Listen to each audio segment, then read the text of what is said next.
Para iniciar quiero hablarles que este capítulo, el capítulo 9 de Romanos, no es en ninguna medida un texto aislado. O sea, Romanos no es un texto aislado. Romanos está íntimamente relacionado a todo el bagaje doctrinal que el apóstol Pablo vino desarrollando en varios capítulos. O sea, desde el capítulo 1 hasta el capítulo 8, él ha venido desarrollando un tema teológico. Pero no solamente eso, Romanos está bajo un contexto cultural, bajo un contexto social y bajo un contexto lingüístico. Y nosotros tenemos que entender eso, no traerlo acá, a nuestra época, 2000 años después de que se escribió aproximadamente, y lo vamos a traer acá y lo vamos a interpretar como nosotros lo entendemos, sin haber interpretado lo que Pablo quería decir en ese capítulo.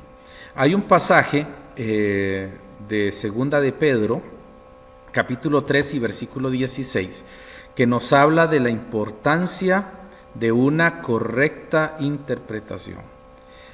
Allí el apóstol Pedro dice, casi en todas sus epístolas, hablando de Pablo, porque él viene hablando de Pablo en el capítulo 3 de Segunda de Pedro, él dice, casi en todas sus epístolas, hablando en ellas de estas cosas.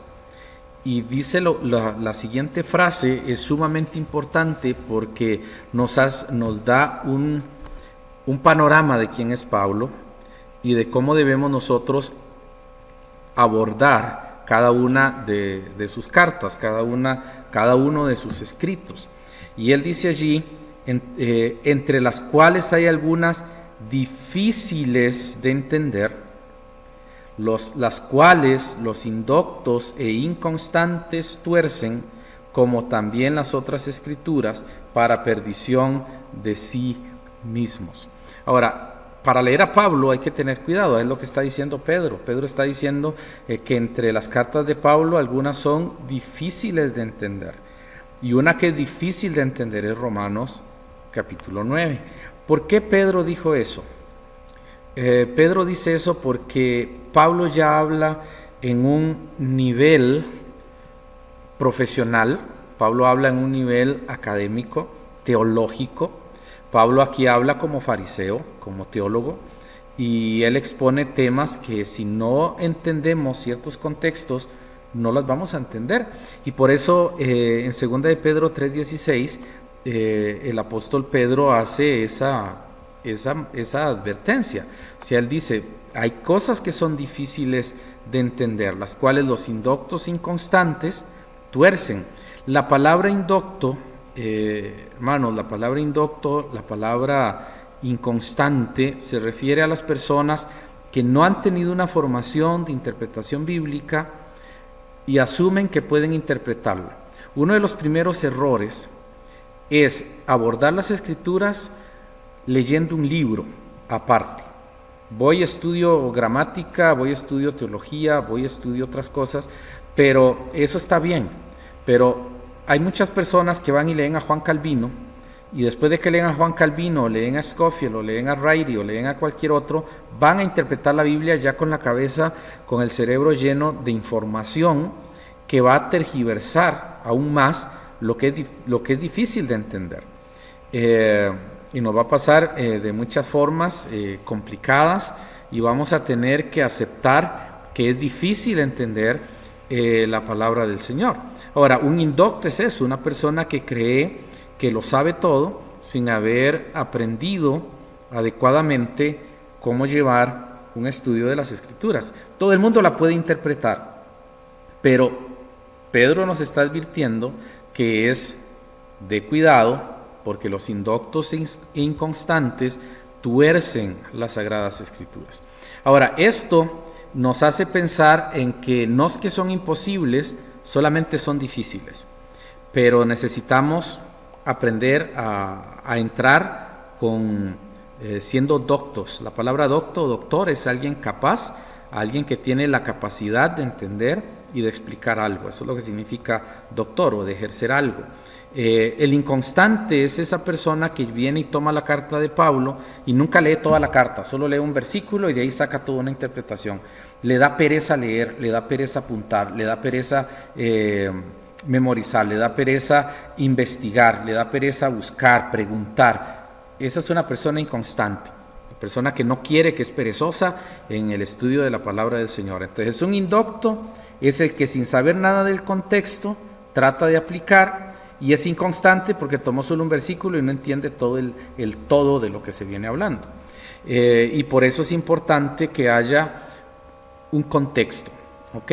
Ahora, esto nos va a llevar a varios aspectos, porque quiero ponerles el versículo para que ustedes lo puedan ir viendo allí.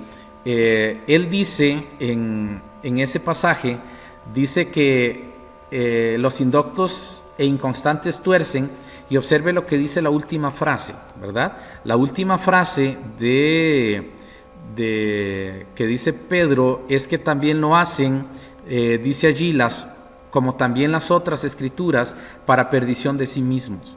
Observe que las personas no solo van a interpretar mal a Pablo, sino que también hacen interpretaciones malas de las otras escrituras, porque ellos son indoctos e inconstantes. He oído mucha gente hablar, por ejemplo, en contra de las dispensaciones, especialmente los de la teología del pacto, y ellos nunca han leído un libro de dispensaciones, nunca han leído un libro de teología dispensacional. Leyeron fue un libro teológico de un reformado y se oponen a las dispensaciones y se oponen a muchas cosas sin entenderlas. Y hay personas que dicen, uy, sí, él tiene razón, no hay que leer, hacerle caso a las dispensaciones, y tampoco sabe qué son las dispensaciones. A eso se refiere que es un indocto o inconstante, una persona que no lee, que no estudia, que no se somete. Por eso es importante que los pastores, predicadores, maestros, evangelistas, misioneros, sean personas de estudio. Por eso es uno de los requisitos para el pastorado, para el obispado. Tiene que estudiar, porque hermanos, si no vamos a tener mala interpretación. Ahora, no solamente ese pasaje nos habla de esto, también tenemos otro pasaje que es el de 1 Corintios 12:10. Allí se habla que la interpretación correcta es pasar fielmente el sentido de un idioma a otro. Eso es lo que dice ese pasaje. Lo vamos a ver allí, 1 Corintios 12:10. El apóstol Pablo nos está hablando acerca de las lenguas, y observe que dice en el versículo: a otro operaciones de milagros, y a otro profecía, y a otro discreción de espíritus. La 60 dice que es discernimiento, y a otro género de lenguas, y a otro interpretación de lenguas. Ahora, ¿qué es lo que está hablando aquí? No vamos a hablar de los otros dones, estamos enfatizando las lenguas. Cuando habla de géneros de lenguas, la palabra lenguas acá es la palabra glosa, y él está hablando de un lenguaje. Es exactamente lo mismo que diga género de idiomas, diversos tipos de idiomas. Tenemos muchos idiomas. Ahora, Dios le daba a una persona la capacidad de hablar en un idioma, pero a otro le daba la capacidad de interpretar la lengua, de interpretar el idioma.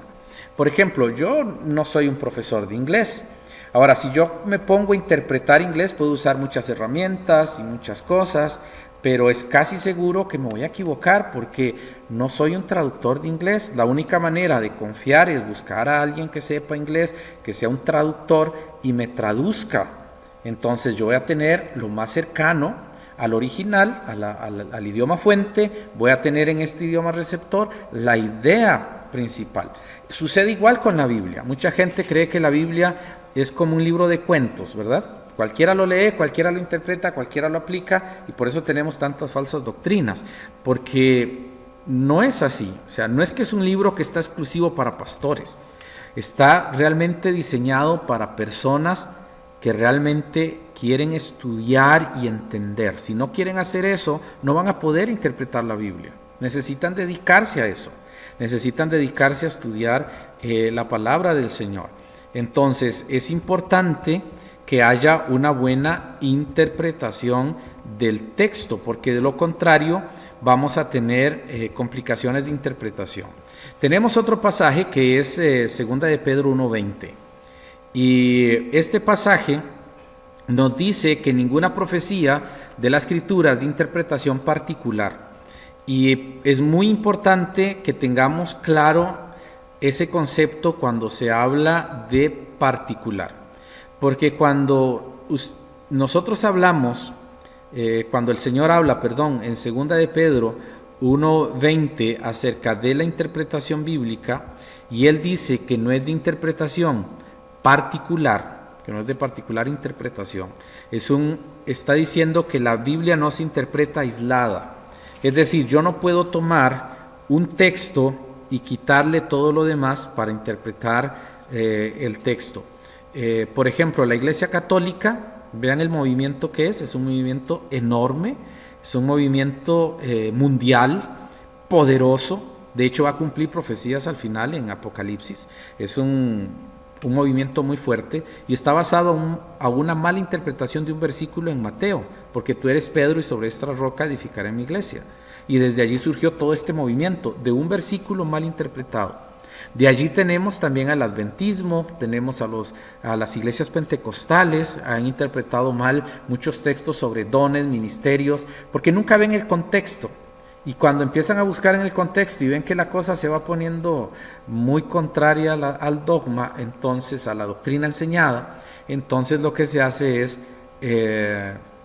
simplemente no enseñarlo y cambiar el tema o interpretarlo de otra manera. Porque sucede con nosotros.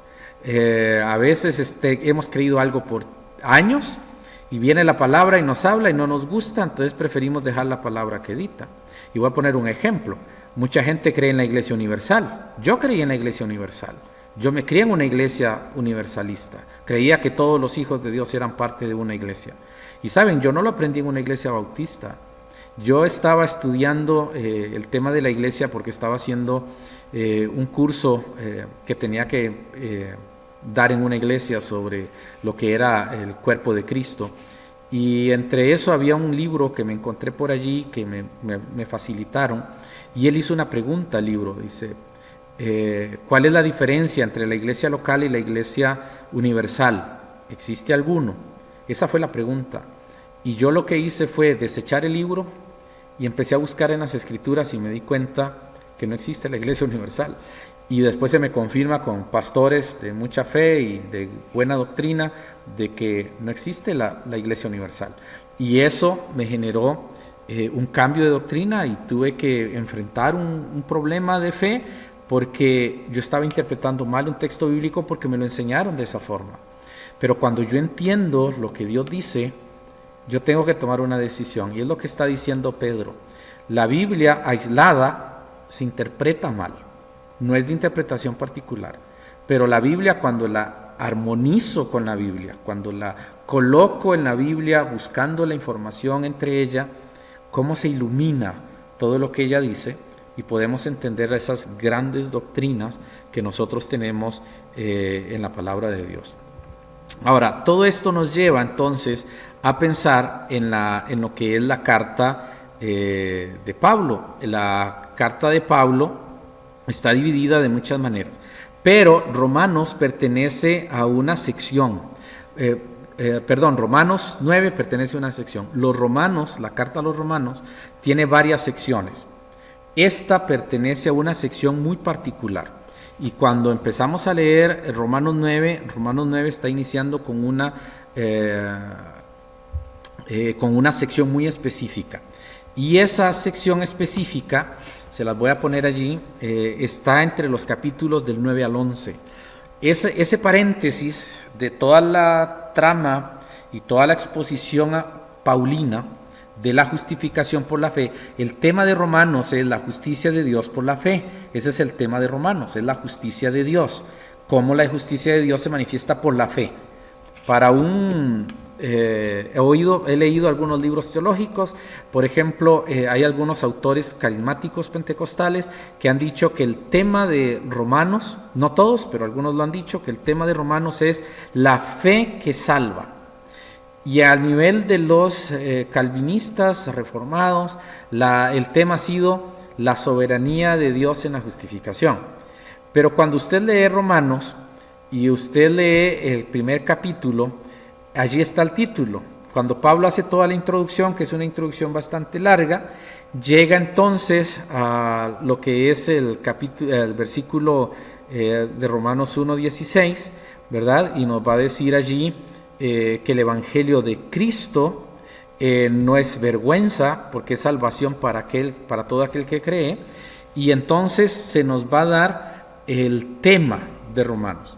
Y allí en Romanos 1 se nos va a decir que es la fe, la justicia de Dios por la fe. O sea, yo soy justificado por la fe en Cristo. Y allí es donde va a venir la salvación de mi alma.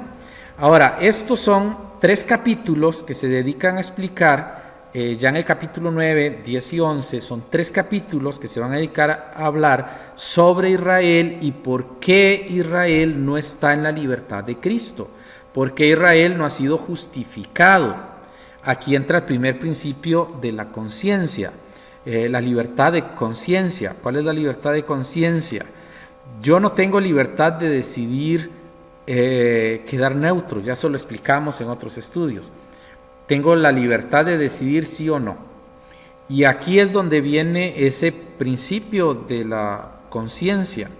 ¿Por qué Israel no está participando de la gracia de Dios? Los reformados dicen que el Israel de ahora no es el Israel de Dios. El Israel que usted ve ahora no es el Israel de Dios, es un genocida. Y comienzan a hablar un montón de cosas sobre Israel, y está bien. Es un país que no tiene a Cristo y sabemos que necesita el Evangelio. Pero sobre ese país terrenal, sobre esa gente terrenal, mezclada o no, sea 100% judía o no, recaen promesas que se tienen que cumplir literalmente y se cumplirán en un milenio.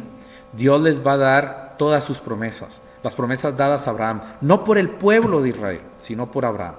Pero ese es un tema que se va a ir desarrollando poco a poco. Dios va a desarrollar la responsabilidad de Israel como nación y también como individuos de creer o no en Cristo. Y allí entra el principio de la conciencia. Se va a resaltar que Dios no ha dejado a Israel, porque las decisiones de Israel no violentan las promesas de Dios, y que en el futuro Él lo va a restaurar. La libertad de conciencia, ¿usted tiene libertad de decidir por Cristo o no?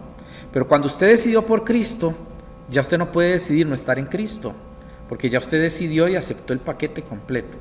Ahora, Dios ha tomado la decisión de salvarle y Dios ha tomado la decisión de cumplir en usted todas sus promesas. Y por lo tanto, a pesar de las luchas y a pesar de las caídas, Dios cumplirá su propósito en usted, porque Él ha tomado esa decisión. También es la libertad de Dios como Dios soberano tomar esa decisión. Y ya hablamos de qué era la soberanía. ¿Recuerdan? Hace 15 días, una persona soberana es una persona que tiene autoridad y poder sujeto a una jurisdicción, a una legislación. Está siguiendo leyes. Dios no se puede negar a sí mismo. Ahora, la otra cosa es que un dictador es el que hace lo que le da la gana sin tener en cuenta la opinión de las personas. Entonces, esa es la diferencia entre un soberano y un dictador. La democracia no es un tema bíblico, no se utiliza en la Biblia, ni las iglesias son democráticas realmente. Es una de las diferencias que tenemos con muchas iglesias. Nosotros no somos democráticos, somos bíblicos, no democráticos, somos bíblicos. Seguimos lo que Dios dice y cómo funciona una iglesia, porque somos teocráticos, estamos siguiendo el gobierno de Dios, lo que Él ha dicho. Pero ese es otro tema que vamos a hablar, si Dios lo permite, posteriormente. Ahora, esto nos va a llevar a que veamos varias cosas del capítulo 9 de Romanos. Ya hablamos que no es un texto aislado, ¿verdad? Entonces, Romanos 8 es la base principal de Romanos 9. Usted no puede entender Romanos 9 si no ha leído Romanos 8. No tenemos el tiempo para leer Romanos 8. Llegará el tiempo en que vamos a tener y vamos a poder tal vez tener alguna conferencia sobre la epístola a los romanos, pero por ahora no podemos evaluar tanto eso.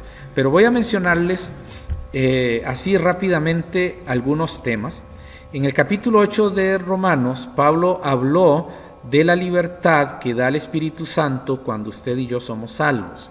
Y esta libertad produce una dualidad. ¿Ok? Entonces, esto nos va a llevar a una pregunta, porque Romanos 8 habla de la libertad en Cristo, entonces Romanos 9 nos va a responder una pregunta: ¿por qué Israel no es libre actualmente? ¿Por qué Israel no es cristiano? ¿Por qué Israel no acepta a Cristo? ¿Por qué Israel odia a la iglesia? ¿Por qué Israel odia a todos los cristianos? Los cristianos no están para decir, como Él nos odia, que se pierdan todos. No, los cristianos no somos así. Los verdaderos hijos de Dios, cuando alguien nos odia, aunque nos duele en el corazón y aunque a veces no queremos hacerlo, oramos para que Dios salve a esa persona. Y es lo que hacemos con Israel. No sé si usted lo ha hecho, pero yo le animo a que ore por la paz de Israel. Ahora, orar por la paz de Israel no es pedir que haya paz bélica, es que haya un nuevo nacimiento, es que nazcan. El único que trae paz es Cristo. Entonces, lo que oramos por la paz de Jerusalén, oramos que hayan misioneros y hayan hermanos allá, no judíos mesiánicos, sino judíos creyentes en Cristo, que es diferente. Ellos van a dejar de ser judíos en todo y se van a transformar en una iglesia. Y es lo que tenemos que orar, que haya un cambio radical en eso. Los mesiánicos siguen celebrando todas las tradiciones judías. Eso no es salvación, eso es solo un cambio de paradigma. Lo que estamos hablando es de alguien que realmente se convierte a Cristo. En Israel hay por lo menos 2 iglesias que sí hacen eso, y los hermanos que están allí han abandonado todo el judaísmo y sufren mucho en Israel. Pero bueno, Israel no es libre por algo. Aquí hay varias cosas. ¿Cuál es la dualidad que se produce? En Romanos capítulo 8, la dualidad es la libertad de Cristo y la esclavitud del pecado. O usted es libre en Cristo o es esclavo del pecado. Israel no es libre en Cristo, es esclavo del pecado. Eso no le quita las promesas, y eso no le quita el ser el pueblo elegido, ni eso le quita tampoco que en él se cumplan en el futuro todas las promesas de Dios, ni eso quita que muchos de ellos se vuelvan hermanos en Cristo y parte de una iglesia local y sean parte de la familia de Dios. No quita eso, pero como nación está en pecado, es esclavo del pecado. La pregunta base del capítulo 9 es la razón del por qué Israel, siendo el pueblo de Dios durante tantos milenios, no fue libre con la primera venida de Cristo, porque Israel fue separado temporalmente del escenario salvador. La razón es muy básica. Israel tomó una decisión, no aceptar a Cristo. Esa fue la decisión que él tomó. Entonces, eso es una decisión nacional. Y como fue una decisión nacional, ahora la salvación de los judíos depende solo de cada persona y va a dejar de ser judío para pasar a ser iglesia de Dios si nace de nuevo. Pero en el futuro Dios le va a dar otra oportunidad a la nación, y en ese futuro la nación sí se va a convertir, el 50% de ellos, no toda la nación el 100%, pero sí va a haber un buen porcentaje, un 50% que van a creer en Cristo, y ellos van a formar la nación que va a entrar en el milenio. Entonces esa es la razón de todo esto, porque Romanos capítulo 9 es un contraste entre pueblos, no es un contraste de individuos, es un contraste entre pueblos, y es un contraste de decisiones. Ahora usted pregunta, ¿pero qué afecta la decisión política en un pueblo si mi decisión es personal? Afecta mucho, hermanos. Ustedes viven en un país libre, por la gracia de Dios. En Latinoamérica han habido muchos países libres. La política decidió ya no tener libertad. La política decidió poner una dictadura. ¿Y qué culpa tenía el pueblo? Ninguna, pero ya no es libre. Ya está sujeto a una dictadura. Y no importa el país donde esté, la política afecta directamente las consecuencias del pueblo. El liderazgo es la responsable de manejar al pueblo. Eso es práctico. Eso simplemente hay que verlo en la política. Nosotros tenemos un país libre porque Dios ha puesto en el corazón de los líderes mantener la libertad. Si Dios quita eso y ellos se vuelven bélicos y ellos se vuelven dictadores, nuestra libertad se va a ir, porque no depende del pueblo realmente. Aunque podemos decir muchas cosas, nuestra libertad depende del pueblo, el pueblo es el que hace esto y aquello. Cuando el liderazgo toma una decisión, el pueblo no puede hacer nada más que sufrir las consecuencias. Y eso, por eso tenemos que orar por nuestros presidentes, ¿verdad? Orar muchísimo por ellos. Pero cuando viene esto, es una decisión que cambia toda la perspectiva del pueblo, y le pasó eso a Israel. Israel, en el capítulo 9, es un pueblo contrastado, es un pueblo que está contrastado entre un olivo bueno y un olivo silvestre. En Costa Rica, por ejemplo, hermanos, existen las uvas silvestres, son naturales de Costa Rica, Hay quebradas, lugares, por ejemplo, en las zonas como en Cartago, yendo hacia el lado hacia el lado sur, uno puede encontrar plantas de uvas, y son unas uvas más pequeñas, ultra amargas, no pueden comerse, son muy amargas, no tienen muy buen sabor, porque es una uva silvestre.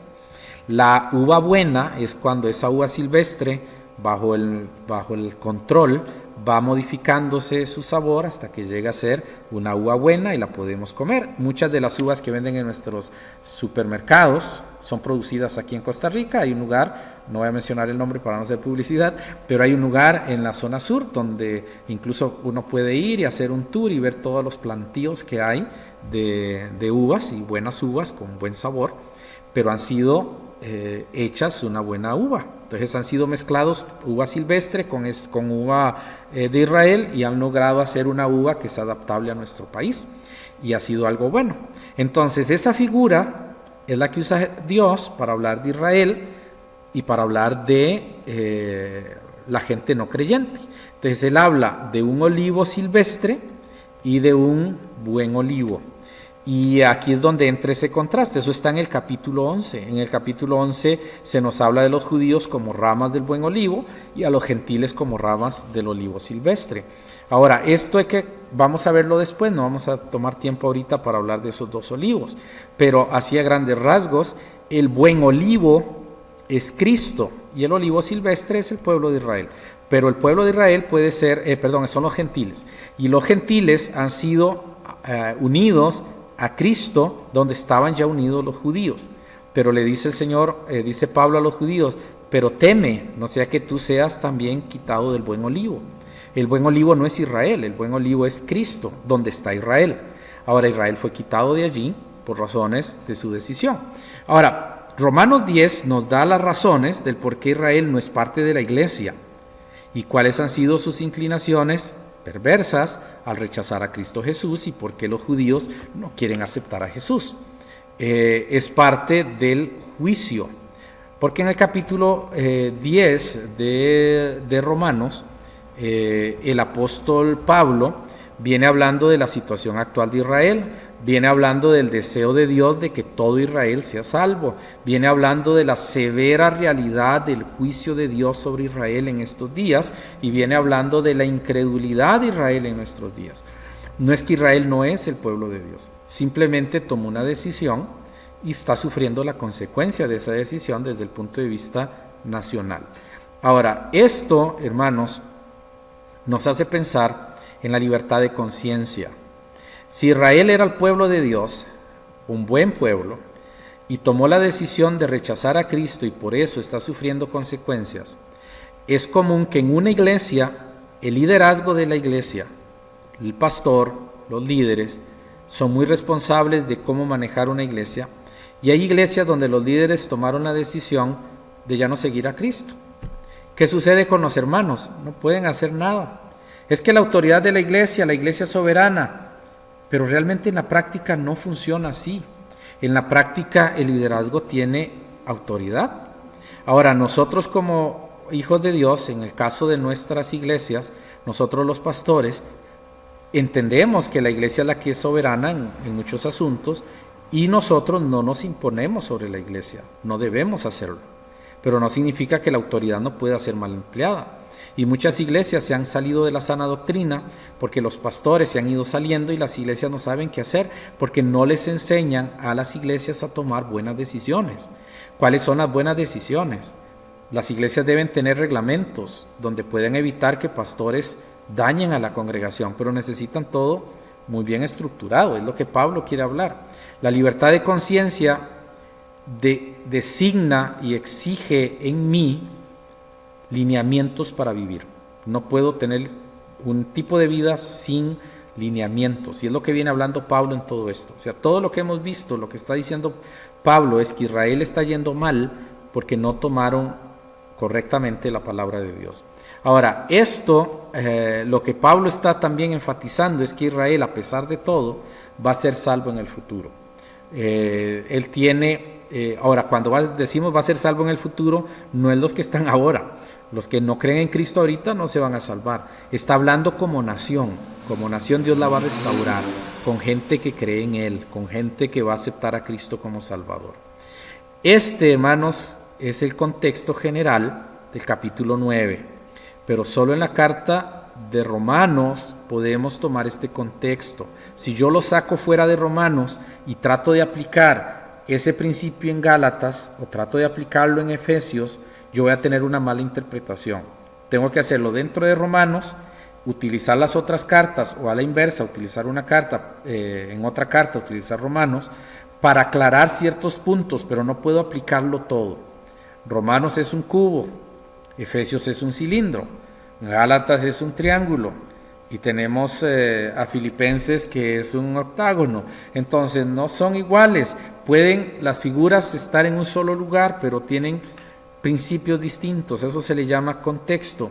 Hay un contexto general dentro de cada carta, y cuando hablamos de elección, nosotros tenemos que pensar que no siempre se refiere a la salvación. La elección, la soberanía, el libre albedrío que llaman algunos, no siempre se refiere a lo mismo en las Escrituras. De hecho, la Escritura no usa ninguno de los dos términos, o sea, no usa el pacto de obras, ni el pacto de gracia, ni doctrina de la gracia, ni tampoco utiliza libre albedrío, ni utiliza nada de eso. Son términos teológicos que se han venido inventando por la Reforma, y la Reforma está confundiendo a toda la gente con eso. Entonces, cuando vemos esto, tenemos en claridad que Romanos tiene ya un propósito de demostrarnos por qué Israel no es libre actualmente. Pero esto nos va a llevar y nos va a ir introduciendo poco a poco a ver la diferencia entre la soberanía de Dios y mi libertad humana, porque esto es un principio básico demostrado desde el Antiguo Testamento. Dios nos está demostrando cómo la libertad humana nunca ha sido violentada por Dios, y cómo la soberanía de Dios nunca ha sido violentada porque el hombre es libre. Ninguna de las dos cosas están siendo forzadas. Ni la soberanía fuerza a la voluntad, ni la voluntad fuerza a la soberanía. No están unidas. No es que llegó Dios y dijo vamos a soldar esto, vamos a pegarlo allí, y después nos dice usted va a hacer esto y aquello porque yo he determinado esto y aquello. No, es un asunto donde no hay contradicción, y tenemos que aceptar las dos cosas, y no es tan difícil para un creyente que tiene fe, para un creyente que puede dominar su razón, porque a veces la razón es un impedimento al crecimiento espiritual, al crecimiento cristiano. Por eso es importante desarrollar bien todo esto. Eso es muy importante. Ahora tenemos otra cosa en Romanos 9, vamos a verlo. Es el bosquejo. Yo dividí Romanos 9 en 3 secciones. Voy a presentarles las 3 secciones para que usted pueda tener un panorama general. Tuvimos un contexto, reconozco un poquito atropellado, pero porque no hay tiempo. Eso es una lección como para 2 días, se lo hice en menos de 25 minutos. Entonces un poquito atropellado, pero espero que haya sido bien comprensible. Voy a mostrarles a ustedes un bosquejo de Romanos 9. Yo lo dividí en 3 secciones, este bosquejo. El primero es el anhelo de Pablo. En Romanos 9 está el anhelo de Pablo. No es el anhelo de Dios, esta es la libertad de Pablo. Está ahí en Romanos 9, versículos del 1 al 5. El primer anhelo es porque tiene mucho dolor, es el dolor que él tiene para con Israel. Mis hermanos según la carne, dice él. Y en el verso 3 al 5 nos habla de su anhelo para con Israel. Ahí tenemos una expresión de libre albedrío, de libre conciencia. El Señor dejó a Pablo escribir lo que él sentía. No fue que Dios le dijo a Pablo, usted va a poner eso y quiera o no, tiene que poner eso. No, le nació a Pablo escribirlo en la carta, y el Señor le permite hacerlo. Era un buen deseo, y es un buen deseo de Pablo, y creo que es un buen deseo nuestro, anhelar que nuestros contemporáneos, nuestros coterráneos, nuestros compatriotas, como decimos los costarricenses, sean salvos.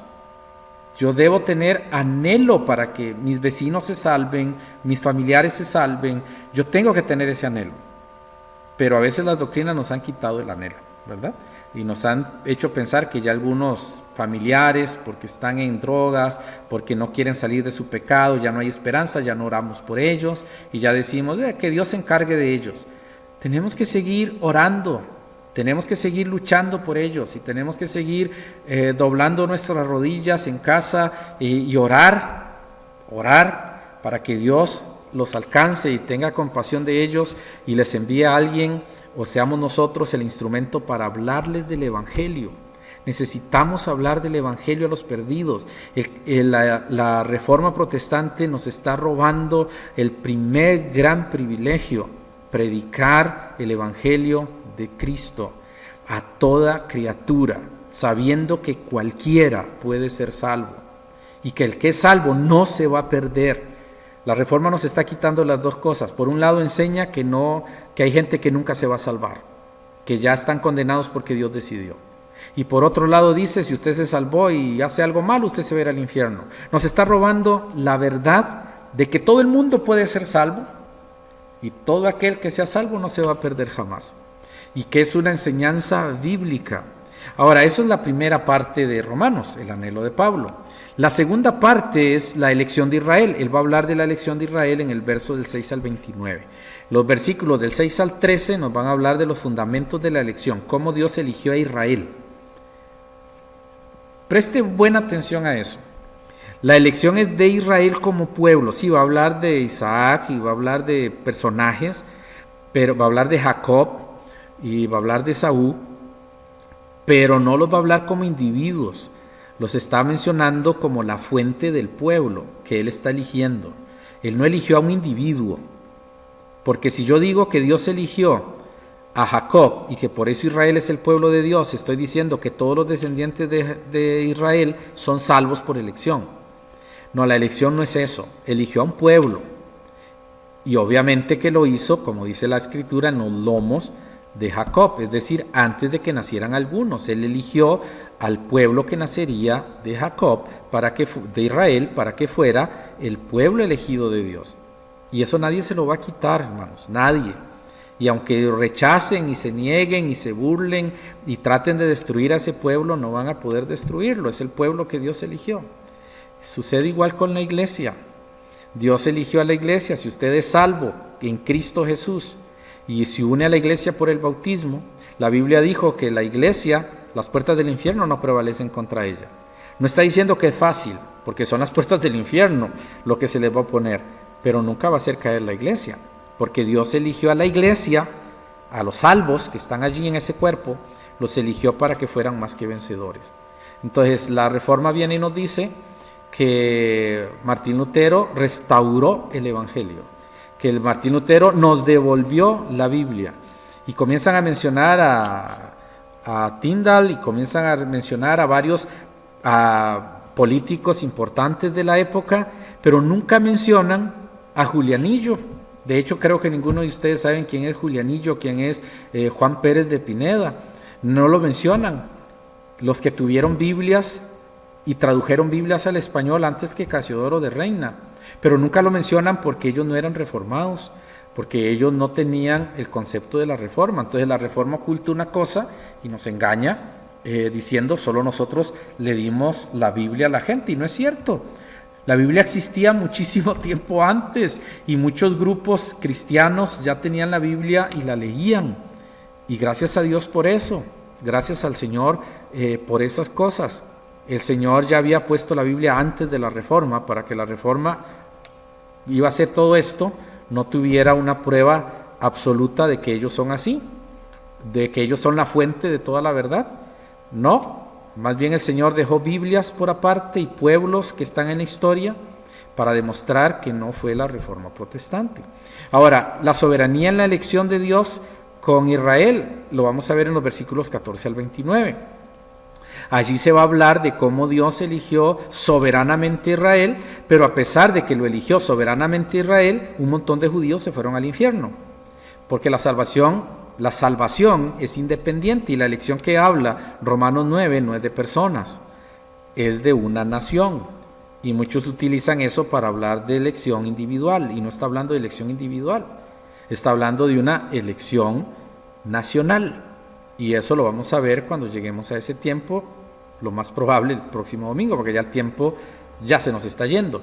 La tercera parte o el tercer bosquejo es la incredulidad de Israel. Entonces Pablo aquí va a desarrollar en los versos del 30 al 33 por qué Israel es incrédulo. Entonces va a hablar de la posición del testimonio de los gentiles ante Israel. Y después va a hablar de la posición incrédula de Israel ante el Evangelio. Primero rechazan a Jesús por envidia, está bien claro en los Evangelios.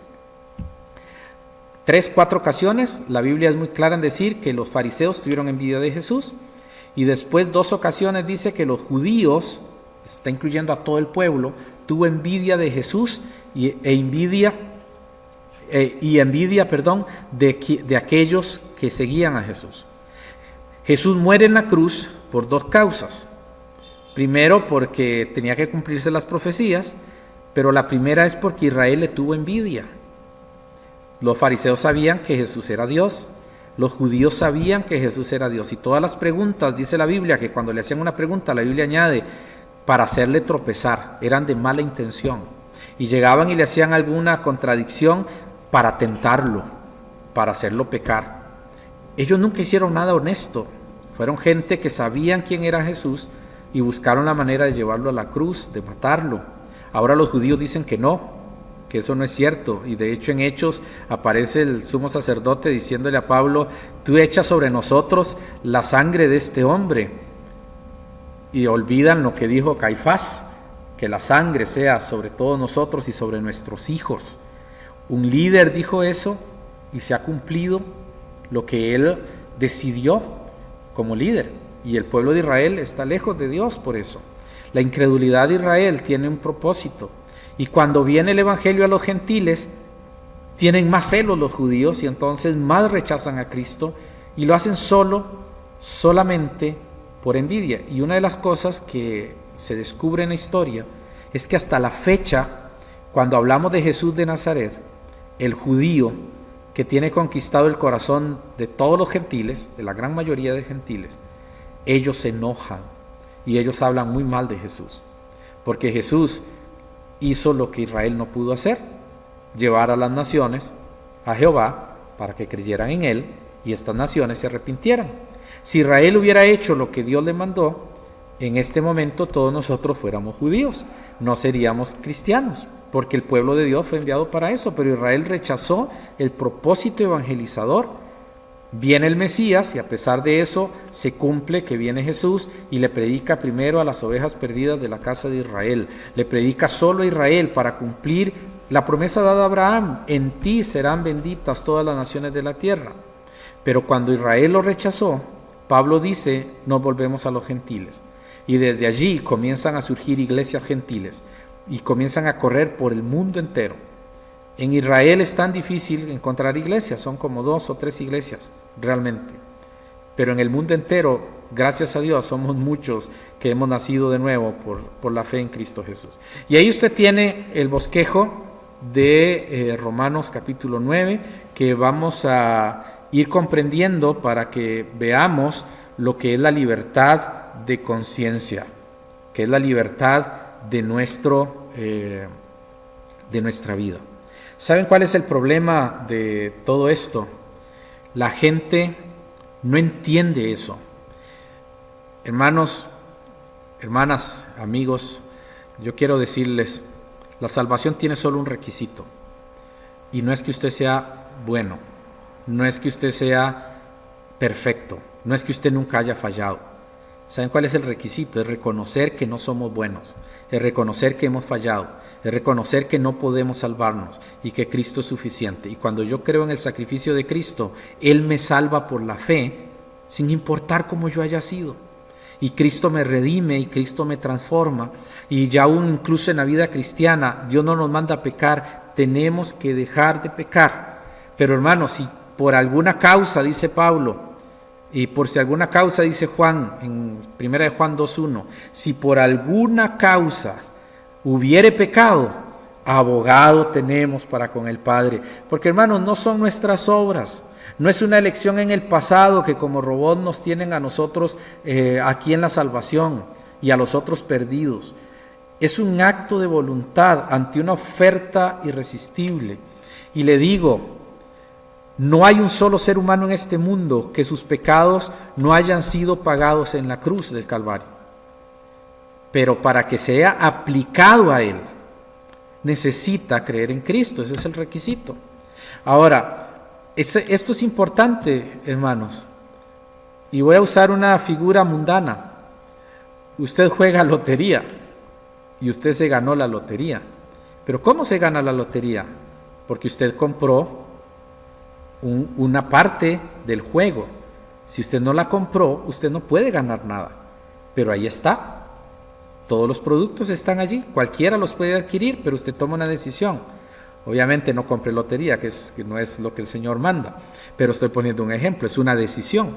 La ganancia de la vida cristiana, es cuando yo acepto a Cristo como Salvador y está abierto para todos. Dios es soberano, Él es maravilloso, poderoso, fuerte, suficiente. Pero hermanos, lo único que Dios pide de usted y de mí es creer en Jesucristo como Señor y Salvador, arrepentirnos de nuestros pecados, apartarnos de ellos, bautizarnos bíblicamente, unirnos a una iglesia y servirle por la fe. La salvación es solamente creer en Cristo. Todo lo demás son los requisitos para servirle. Pero si usted ha creído en Cristo como Señor y Salvador, usted es salvo. Eso es lo único que necesita, es lo único que dice la palabra del Señor y es lo único que usted debe hacer. Él nos ha llamado para que usted pueda, para que usted pueda ser salvo. La otra semana vamos a desarrollar ya Romanos capítulo 9, vamos a ir versículo por versículo, vamos a ir viendo, no vamos a extendernos mucho, pero vamos a ir viendo temas importantísimos de cómo Dios escogió a su pueblo y cómo la libertad de conciencia se demuestra. Usted es libre, usted no es un robot, pero cuando usted toma una decisión, ya usted entra en esa decisión y ya no lo puede cambiar. Recuerde, si yo tomo una decisión de infringir la ley y la ley me condena, me puedo arrepentir y puedo decir no lo voy a volver a hacer, pero mi decisión primera es la que vale, no la segunda. La segunda decisión ya no vale porque la consecuencia de la primera anula cualquier otra decisión que vaya en contra de la primera.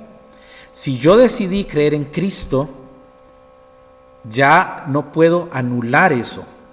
Si yo decido no creer en Cristo y me muero, yo no puedo ya cambiar eso. Está establecido a los hombres que mueran una sola vez y después de esto el juicio. Pero si usted cree en Cristo ahora como Señor y Salvador, le aseguro que ya usted no se va a poder perder porque ya usted no puede tomar una decisión en contra. Su salvación es eterna porque recuerden, la salvación no es emocional, no es de práctica, no es de obras, es un aspecto legislativo divino. Un juez que lo declara justo, un juez que lo hace hijo, un juez que lo santifica, lo aparta para él y eso usted ya no lo puede cambiar. Ese es el principio de la ley. Por eso llamamos libertad de conciencia, no libre albedrío. El libre albedrío es lo que enseñan los pentecostales, que usted puede salirse de la mano de Dios, que usted puede perder su salvación. Eso es libre albedrío, que no es bíblico. Lo bíblico es la libertad de conciencia. Y usted ha sido libertado en Cristo. Entonces, hermano y hermana, si alguien le ha enseñado a usted que la salvación depende de una elección en el pasado, o que la salvación depende de lo bueno que es usted, lo están engañando. La Biblia dice que la salvación depende de la sangre de alguien que la derramó por completo y esa sangre es la única que limpia de todo pecado. Esa sangre nos transforma, esa sangre nos cambia. Y hermanos, allí se aplica la ley del Señor. Por esta razón, yo le animo para que usted no se sienta menos o se sienta apartado o se sienta despreciado. Si usted es un hijo de Dios, hermano, usted es igual que cualquier otro hijo de Dios. Y usted tiene a Cristo en su corazón, el Espíritu Santo. No le haga caso a las cosas de una elección en el pasado. o de que sus obras pueden hacerlo perder su salvación. Usted está seguro en Él, porque cuando creyó en Él, es Él y los méritos suyos quienes sostienen. Muchas gracias por esta noche y por estar ustedes con nosotros. A todos ustedes, Dios me los bendiga. Y muchas gracias por los comentarios también. Hermano James, es cierto con lo de las religiones, pone muchos requisitos moralistas, pero el único requisito para llegar al cielo es creer en Jesucristo como Señor y Salvador, y Él hace todo lo demás. Si realmente hemos creído en Él, Él hace todo lo demás. Oramos. Padre, gracias te damos por tu inmenso y grande amor, y gracias te damos por tus inmensas bendiciones, por todo lo bueno que eres para con nosotros y maravilloso que eres, oh Dios. Te pedimos tu bendición, seguridad en el corazón, paz, sobre todas las cosas entusiasmo para seguir. Te pedimos esto en el nombre de Jesús. Amén.